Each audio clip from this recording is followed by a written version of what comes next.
So first call to action today. And if you're catching me on YouTube, make sure you check out my Twitch stream. I stream every day. Tommy Uno. That's Uno, as in one, if you speak Spanish. Tommy Uno on Twitch. Come check me out. Hey, shout out to Captain Bunts Stiffs in the chat, man. Today, we're actually going to be hopping into some NBA, some hoop talk as usual. I want to get into my favorite team. We got to start it off right. I wanted to talk about the 2024-2025 Houston Rockets today. If I had one of those soundboards that could play me a parade right now, I'd play it. It's a good time to be a Rockets fan, man. Some of you guys may, miss those championship contender days. 2018, 2019. James Harden at his peak, all-time great. We're getting Chris Paul. We're going into every season like, hey, can we win this year? Do we have a chance? Can we beat Golden State? And I get it. I was there. I love those times as well. But there's something about being at the bottom. And if you've been a Rockets fan these past couple years, we've been at the bottom. There's something about seeing your team build up, especially with an adequate management team like I feel like we have. Seeing them build up, make smart decisions, make smart draft picks, make smart trades, make smart signings. That just kind of gets you motivated. It motivates you. But yeah, we're going to get into all that, man. Just want to preview their season. See my expectations for them. Germany got first. Germany did not get first. The U.S. got first, buddy. Anyway. We're going to talk about my expectations for the Houston Rockets this season. We're going to talk about, some key points I think they need to look at in terms of their roster. We're really going to dive into their roster. And yeah, man, we're going to see how they stack up against the rest of the league. So let's do it, man. Let's do it. I got to pull up the reference just so, we're speaking facts here. So let's go to the 2024-2025 Houston Rockets, man. And let's take a look at the roster here. So as you can see, we got these two guys, my boy Jack and my boy Nafeli. Not going to discuss them too much. Not really much to speak on. I mean, they're rookies, so we haven't seen them just yet. But let's start off hot. Let's not mess around here. The biggest pieces to this team, I think we'll dive into the expectations in just a second, but let's dive into the roster. The biggest piece of this team, the biggest wild card on this team, the biggest direction pointer. Man, that's a good word. Direction pointer. Yeah. Hey, y'all are going to see people start using that in the NBA community, and they better coin me. Because instead of saying star player, you can say, hey, he's our direction pointer. The biggest direction pointer for the Houston Rockets is my boy Alperen Sengun, coming into his fourth year. I believe. Yeah, his fourth year. He was in the same draft as JG, I believe. In the same draft as, who was in that draft? Cade, JG. Was Mobley in that draft? I believe so.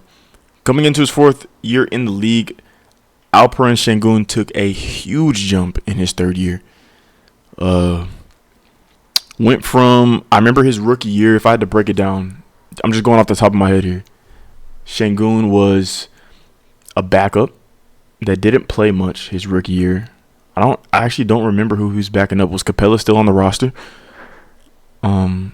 He was a backup his rookie year, didn't get too many minutes. People were calling for him to get minutes.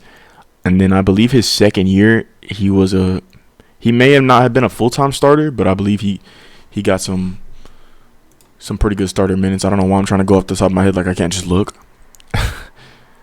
But yeah, so Alp, he's coming into his fourth year. His rookie year, yeah, like I said, he was coming off the bench most of the time. I think Capella might have still been on the roster. I'm not too sure who the starting center was that year off the top of my head. But even off the bench, I mean, he was giving you 10 points and nearly 6 rebounds for a backup only getting 20 minutes a game. So that it showed some potential. And then people were calling for him to get more minutes. So I think that's where we saw. And now that I think about it, I don't think Capella was on the roster. It had to be somebody else. But coming into his sophomore season, only at 20 years old, we saw Alp become pretty much the full-time starter for the team and put up 15, 9, and 4. And that may not seem great. It's really good for a 20-year-old, but I think where a lot of people kind of saw some great potential is this right here. The 4 assists here. It showed, okay, this guy's a little bit different. He's a little bit different. So let's see what he can do. And then coming into this year, I know he missed a little bit more time. He had that bad injury right before the Rockets went on that run with JG. We'll get into that in a second.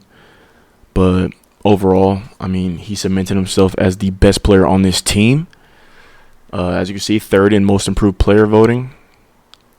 Well, you can't see because my face is in the way, but right here it says a 3. Put up 21, 9, and 5. 54% from the field. Obviously, he's getting some almost some all-star-like shots up there. He's getting 16 shots up a game, 30% from 3. That's not what, if you watch the Rockets, you know we're not focused on his percentage from 3 right now. We're just focused on this right here, his 3-point attempts. Get those attempts up because he shows promise. So Sengun coming into his 4th year, he's only going to be turning 22. So he's only going to be turning 22. And I think with Sengun, like I said, he's our direction pointer. We're going to see, the biggest question with him is, is he going to stagnate here as a borderline all-star? A guy like, someone who's not a cemented all-star in the league, maybe like a Zach Randolph. I'm not comparing their play styles. I'm just comparing their placement in the league. He can make an all-star team here and there, but he's not, a cemented franchise player. Maybe like even like a CJ, great player, but maybe even can carry a team, but never going to be a consistent all-star, never going to carry a good team. So we'll have to wait and see. We'll have to see what Sengun can produce. I think that Sengun is going to be an all-star this year, and that goes into my predictions for where the Rockets are going to finish this year. We'll get into that in a second.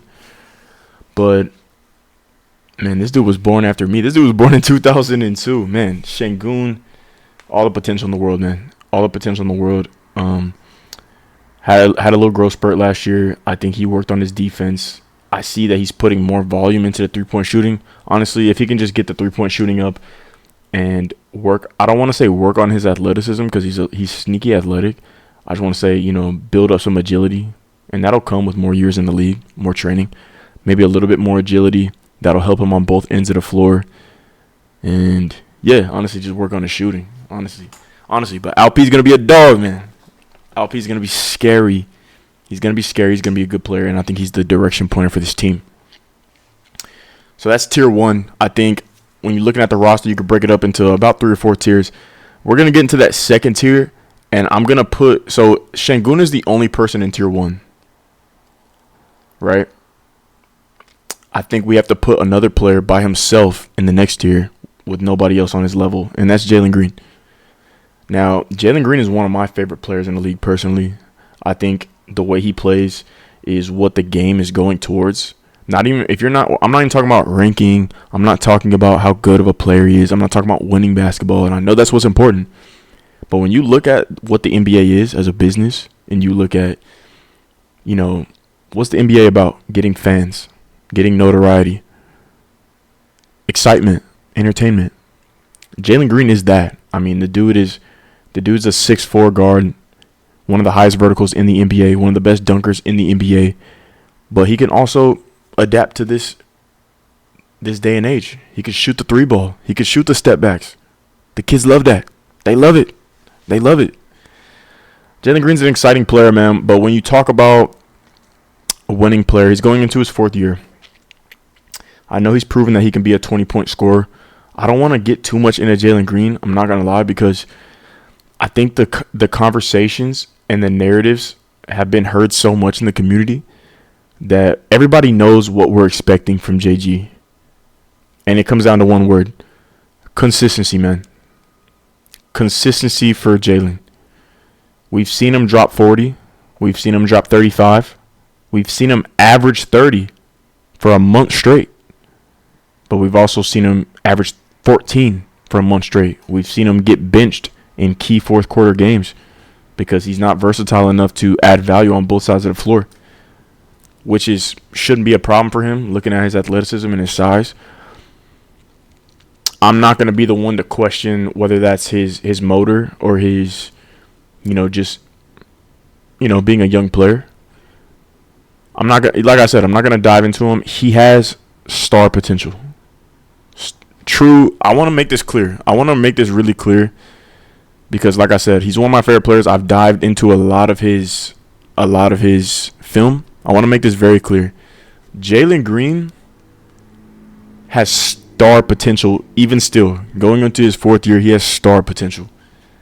And if you disagree, you're either following too many narratives or you haven't watched enough Jaylen Green. What this guy can do on the offensive end,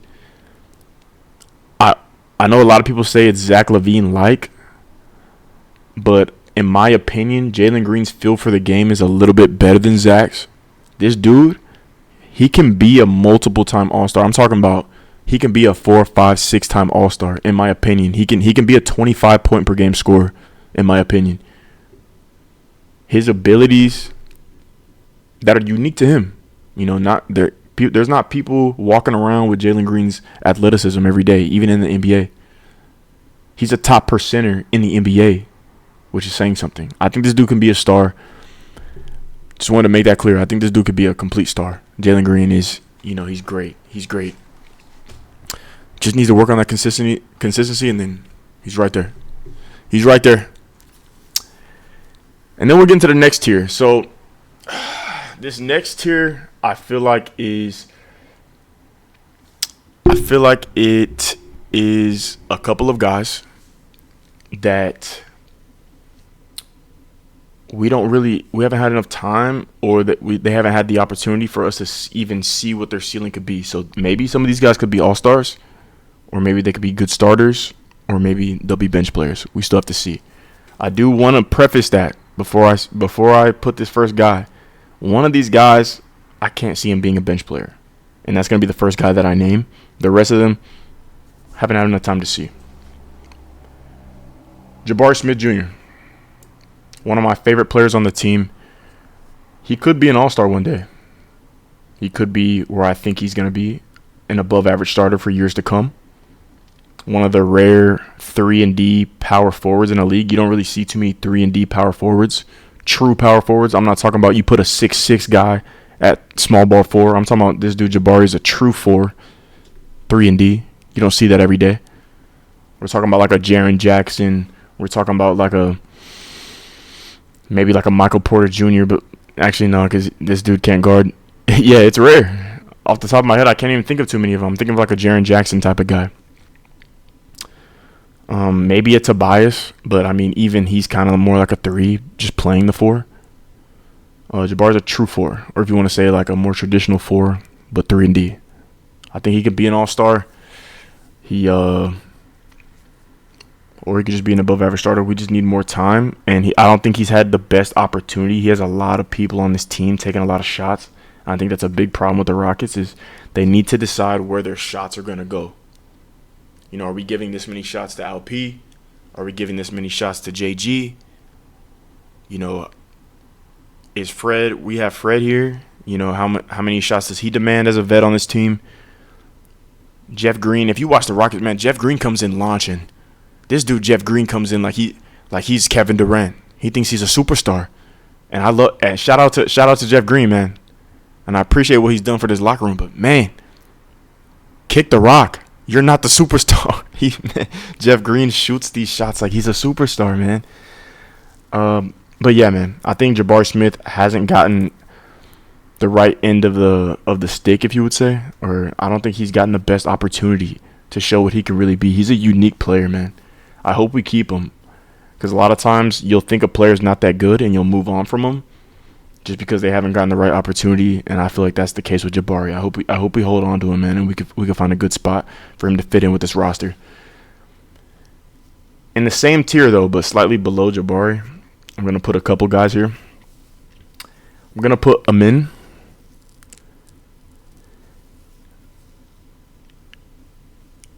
I'm going to put Cam.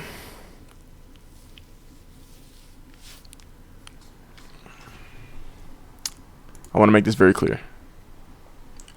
Oh, it's too early, Tommy. It's too early. You can't tell. You're glazing, Tommy. You're glazing. I'm going to put Reed Shepherd. I'm going to put Reed Shepherd in that tier. Man, this dude is amazing. You talk about feel for the game. You talk about just watching. No stats. I'm not looking at his Kentucky stats. I'm not looking at any of that. Just watch the summer league. Watch his college games. No stats on the side. Just watch this guy play. Man, this dude Reed Shepherd is going to be a great player in this league. I don't even want to say my predictions for his career or anything like that, because I don't even want to put a ceiling on this dude. His feel for the game is crazy. The only knock on him is he's slightly undersized in today's league, to where I feel like if you're a point guard, you got to come in and be 6'6". You know what I mean? Like 6'2" is small in the NBA these days. Think about that. I mean, 6'4" seems like the bare minimum to even play in the NBA anymore.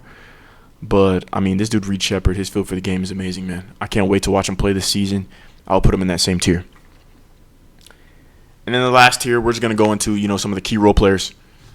Guys that I think are really going to make an impact for us this season. I know I didn't really touch base on Cam and Amin. I would kind of put them in the same category in terms of haven't had too much opportunity. Only 1 year in. They can, as like I've been saying with a lot of these players on the Rockets, besides, actually, yeah, everybody on the Rockets this year, I think Amin and Cam kind of fit into that category of they just haven't had enough time for us to really see. This is such a young, talented team that it's really going to take some time for us to see what they can become. So I don't really want to say too many predictions on the players I think they can be, because, I could be completely off because they're just too young right now. So we'll just have to wait and see.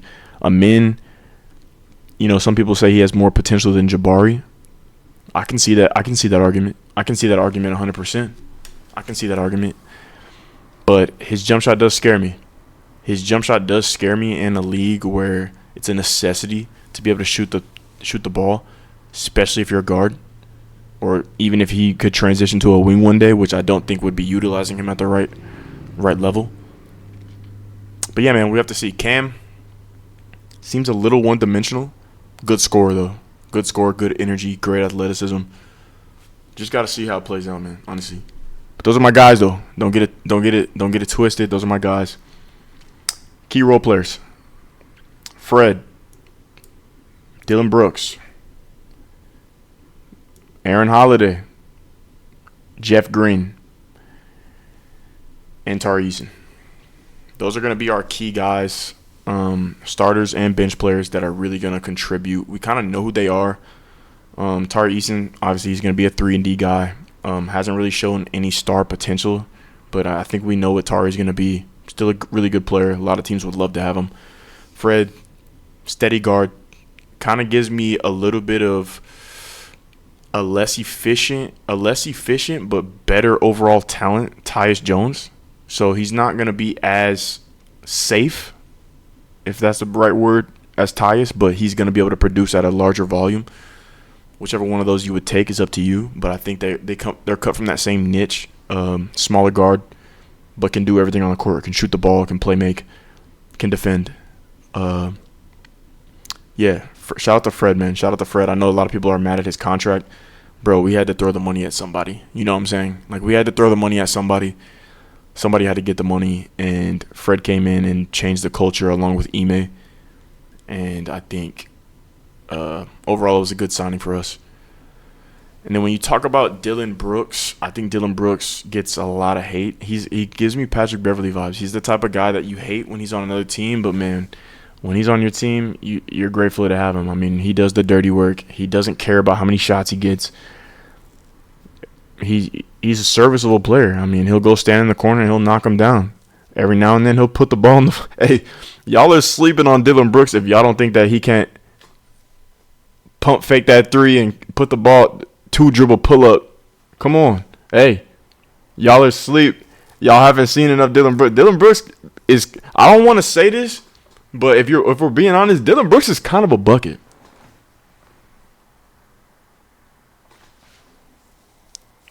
Dare I say, bro, Dillon Brooks he's kind of a bucket. If you watch Dillon Brooks, sometimes he be getting buckets. I'm not saying he's like a bucket, like he's just dropping 20 a game. Those are buckets for real. Like CJ McCollum is a bucket. Like, you know what I'm saying? Like Brandon Ingram. Those are buckets. But like, we're not gonna act like Dillon Brooks is out here like Aaron Nesmith. He's not. Nah. I'm not saying he's better than Nesmith, but in terms of on offense, who's more of a bucket? I don't know, man. Dillon Brooks gets buckets sometimes. That could be my bias, y'all. Let me know. I have no idea how much Steven Adams is gonna play. So we're not gonna touch base with him. It feels like I haven't seen that dude play in like 5 years. I don't know what's going on with him. And then to close it out, Aaron Holiday. I think he was a good part of this team last year. Good defender, not scared to shoot the ball. And I think when it comes to bench guards, that's a key thing to have. You can't be scared to shoot the ball because a lot of times we're bringing you in when we need a punch. And if you're scared to give that punch, you're not offering too much value as a bench guard. You need to be able to, shoot the three and maybe you can catch fire some games. And we saw Aaron Holiday do that a couple of games this season. So overall, I was happy with his play. Jock Landale.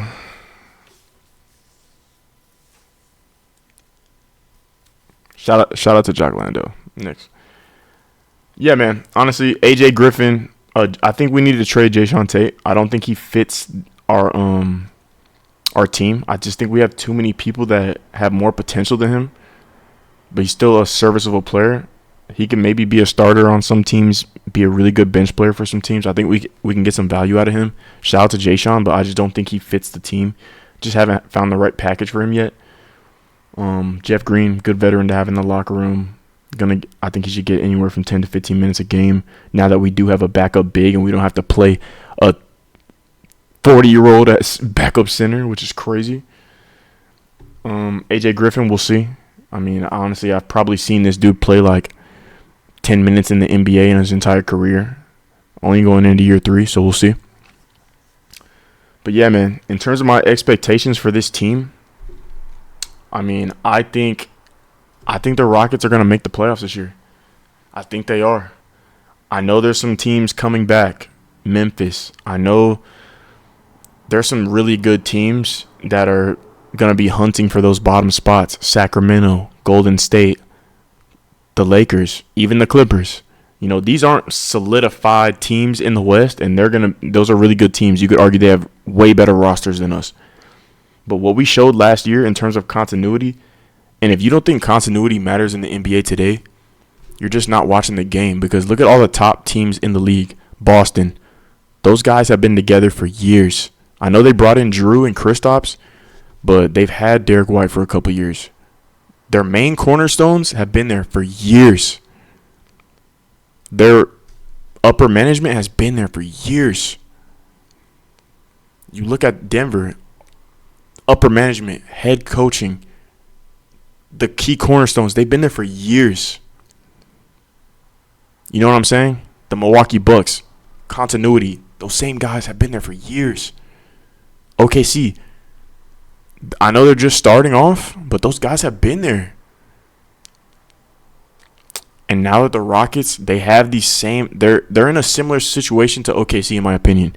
Their players aren't as talented or haven't proven themselves as much as some of those OKC guys, but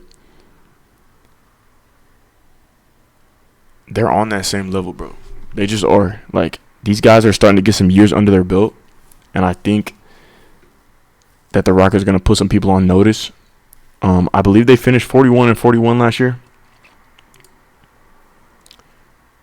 Yeah, 41-41 last year, which was a huge, huge improvement. They made a 19-game improvement, which is insane.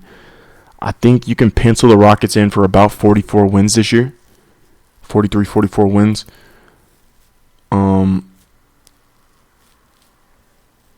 40 wins minimum. I can see them winning as much as 46 games. Minimum 40 wins. I think they're going to be a really tough out. I think they're going to be a tough team for even these good teams to play night in and night out.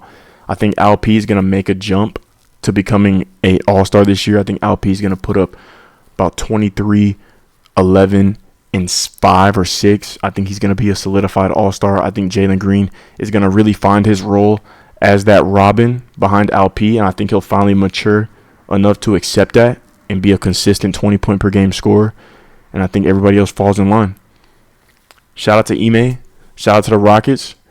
2024, 2025. I got the Rockets as a top 7 seed. Top 7 seed. Come on, man. But, hey, man, just wanted to dive into the Rockets today. I think the Houston Rockets are an exciting team in this league, man. Like I said, they remind me a lot of OKC. Obviously, they don't have the talent or the proven talent that some of the young guys on that squad have, and they definitely don't have, a superstar like Shea. But they remind me a lot of OKC in terms of, they're going in the right direction, and they have so many good young players that it can become a problem, but that's always a great problem to have, So just wanted to dive into the Rockets today. If you guys feel a certain type of way about the Rockets or anything I said, make sure to let me know. Like I said, we're starting to produce this content daily, man. Check out my Twitch. I stream every single day. That's where I'm getting these video ideas from, or these videos from. That's going to be at Tommy Uno. Instead of a O, it's a 0. And, yeah, check me out, man. Check me out. Links will all be in the description. And if you want me to preview your favorite team, let me know, and we'll check it out. But anyway, peace out, guys. Hope everybody stays safe. Hope you guys have a good night or a good day. And, yeah, Tommy Uno, we out. Ski.